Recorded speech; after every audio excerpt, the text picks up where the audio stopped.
कैलोरीमिति का सिद्धांत।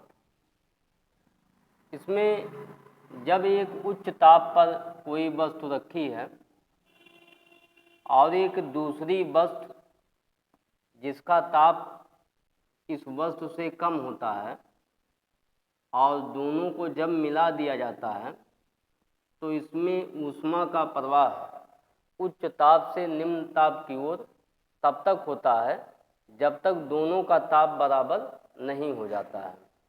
जब दोनों का ताप बराबर हो जाएगा तो ऊष्मा का प्रवाह बंद हो जाता है, यानी रुक जाता है। तो इसमें सबसे पहले कैलोरीमिति के सिद्धांत में माना दो वस्तुएं, एक वस्तु A है, दूसरी वस्तु B है। इसका ताप T1 मान लिया गया है, माना इसका ताप T1 है और इसका ताप T2 है। इसका द्रव्यमान जो है यहाँ पर वस्तु A का जो द्रव्यमान है वो m1 है और वस्तु B का द्रव्यमान m2 है। पिछले वीडियो में आपको बताया गया था ऊष्मा। तो ऊष्मा किन किन बातों पर निर्भर करती है, तो ऊष्मा के लिए एक फार्मूला बताया गया था, Q इक्वल टू होता है mc इंटू डेल्टा टी। ऊष्मा जो है द्रव्यमान और ताप पर निर्भर करता है। तो यहाँ जैसे वस्तु द्वारा दी गई ऊष्मा और वस्तु द्वारा ली गई ऊष्मा, यानी वस्तु A द्वारा दी गई ऊष्मा वस्तु B द्वारा ली गई ऊष्मा के बराबर होता है। तो यहाँ पर अगर दोनों को हम मिला देते हैं और मिलाने के बाद इनका जो मिश्रण का जो ताप होगा वो ताप मान लेते हैं स्मॉल t है, यहाँ पर t है। तो यहाँ जो t है यानी कि इसके लिए जो है T1 का मान अधिक है T2 से, T1 का मान अधिक है T2 से। तो कैलोरीमिति का जो सिद्धांत है, तो वस्तु A द्वारा दी गई ऊष्मा, तो इसे हम लिखेंगे यहाँ पर दी गई ऊष्मा बराबर ली गई ऊष्मा, यही कैलोरीमिति का सिद्धांत है। तो यहाँ दी गई ऊष्मा जो है, ये जो पहली वस्तु है A, ये ऊष्मा देगा। तो यहाँ से हम फार्मूला लगाएंगे Q बराबर mc डेल्टा टी। अगर इसकी विशिष्ट ऊष्मा C1 मान लेते हैं, इसकी विशिष्ट ऊष्मा C2 मान लेते हैं, तो यहाँ आप फार्मूला लगाएंगे Q का, यानी Q बराबर mc इंटू डेल्टा टी। इसकी विशिष्ट ऊष्मा C1 है, इसका द्रव्यमान m1 है और ताप कितना है T1 है।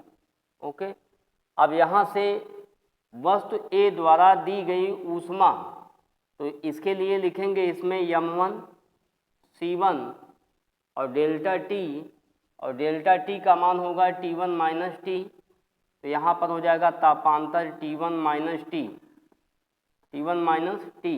मिश्रण का ताप जो है यहाँ पर T है। जब दोनों को मिलाने के बाद इसका जो मिश्रण का ताप होता है वो स्मॉल t माना गया है, तो T1 में से T को हम घटाएंगे। यहाँ पर T1 का मान मैक्सिमम माना गया है, सबसे उच्च ताप जो है T1 है और निम्न ताप, सबसे निम्न ताप जो है T2 है। दूसरी वस्तु का जो ताप है वो T2 है।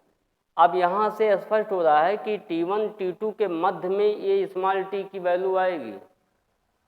तो इससे ली गई ऊष्मा जो है यहाँ पर हो जाएगा m2, दूसरी वस्तु द्वारा ली गई ऊष्मा तो m2 हो जाएगा यहाँ पर, और C2 और डेल्टा T।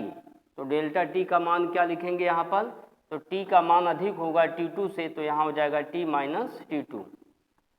कैलोरीमिति का जो सिद्धांत यहाँ पर है वो m1 C1 और T1 माइनस T और m2 बराबर होता है m2 C2 और T माइनस टी। अगर दो वस्तुएं हैं उनको आपस में मिला दिया जाता है तो उनका ताप जो है हम आसानी से ज्ञात कर सकते हैं। मिश्रण का ताप यानी मिलाने के बाद जो ताप होता है इस फार्मूले की सहायता से ज्ञात किया जा सकता है। विशिष्ट ऊष्मा अगर दोनों एक ही पदार्थ के हैं, जैसे जल ही है, जल एक गर्म जल है और उससे थोड़ा ठंडा जल है, दोनों को मिलाएंगे तो दोनों की विशिष्ट ऊष्माएं सेम होंगी यहाँ पर। तो C1 और C2 दोनों का मान बराबर होगा एक ही पदार्थ के लिए। अगर ये भिन्न भिन्न पदार्थ हैं तो एक का विशिष्ट ऊष्मा C1 होगा और दूसरे की विशिष्ट ऊष्मा C2 होगी। तो ये आपका कैलोरी मिति का सिद्धांत है। इस पे न्यूमेरिकल आंकिक प्रश्न दिए गए हैं। नेक्स्ट अगले वीडियो में आपको आंकिक प्रश्न बताया जाएगा।